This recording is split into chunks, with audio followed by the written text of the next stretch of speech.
والدین کی دعا کدھر پہنچاتی ہے۔ حضرت موسیٰ علیہ نبینا علیہ الصلوۃ والسلام نے اللہ سے عرض کی تھی نا، مولا مجھے جنت میں اپنا پڑوسی دیکھنا ہے، ٹرائی ٹو انڈرسٹینڈ مقام آف حضرت موسیٰ علیہ الصلوۃ والسلام، اسٹیٹس کیا ہے، کیلیبر کیا ہے۔ آپ سے کہا گیا کہ اے موسیٰ فلاں علاقے کا کسائی جنت میں تمہارا پڑوسی ہے۔ عرض کی مولا میرا پڑوسی کسائی، مجھے اس سے ملنا ہے۔ پتہ بتایا گیا، حضرت موسیٰ علیہ الصلوۃ والسلام وہاں پہنچے، اور جب وہاں پہنچے ناظرین تو اس طویل واقعہ ہے، اس کسائی کے گھر میں جب پہنچے تو اس کے بوڑھے والدین تھے اور وہ اپنے ہاتھوں سے انہیں کھانا کھلاتا تھا۔ حضرت موسیٰ کا دیدار کیا اور دونوں والدین دنیا سے چلے گئے۔ نوجوان پہچان گیا کہ حضور آپ ہی حضرت موسیٰ ہیں۔ حضرت موسیٰ نے کہا تمہیں کیسے پتہ چلا؟ کہ حضور میرے ماں باپ روزانہ دعا کرتے تھے کہ یا اللہ ہمیں اس سے پہلے موت نہ دینا جب تک حضرت موسیٰ کا ہم دیدار نہ کر لیں۔ حضرت موسیٰ نے پوچھا کیا تمہارے ماں باپ کچھ اور بھی دعا کرتے تھے؟ کہا میرے ماں باپ جب میں کھانا کھلاتا تھا تو یہ دعا کرتے تھے کہ یا اللہ میرے بیٹے کو جنت میں موسیٰ کا پڑوسی بنانا۔ اللہ اکبر۔ حضرت موسیٰ نے کہا بیٹا تمہارے ماں باپ کی دعا قبول ہو گئی ہے اور تم ہی جنت میں میرے پڑوسی ہو۔ ماں کے دل سے دعا نکلے، والد کے دل سے دعا نکلے، پھر دیکھیے اس کا مرتبہ کیا ہے۔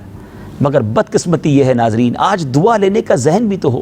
خدمت تو بہت دور کی بات ہے، یہ وہ ہستیاں ہیں جن کو محبت کی نگاہ سے صرف دیکھنا حج مقبول کا ثواب دلاتا ہے۔ جی ہاں ناظرین، سرور کائنات صلی اللہ تعالیٰ علیہ وسلم نے بڑا شاندار فرمان فرمایا۔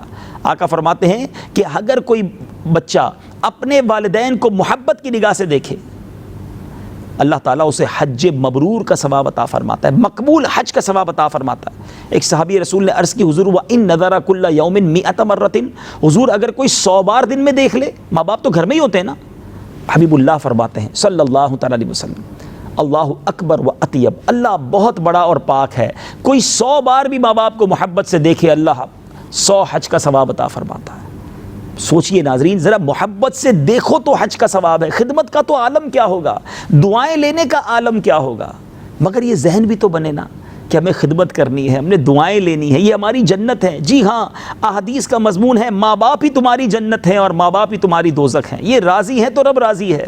مگر یہ مائنڈ سیٹ اب دور ہوتا جا رہا ہے۔ ماں باپ بوڑھے ہو جاتے ہیں، جب ان کی انڈرسٹینڈنگ پرابلم ہو جاتی ہے، یاد رکھیے گا جب انسان کی ایج بڑھتی ہے نا تو سمجھ کم ہو جاتی ہے، لسننگ پاور کم ہو جاتا ہے، وہ سنتے اونچا ہیں، وہ بات سمجھتے مشکل سے ہیں، اور یہی باتیں آج کل کے نوجوانوں کو تکلیف دے رہی ہوتی ہیں کہ امی تمہیں تو سمجھ ہی نہیں آتی، ابو آپ کو کتنی بار بتاؤں کہ یہ بات میں نے کہی تھی، آپ بار بار ایک ہی سوال کرتے ہیں۔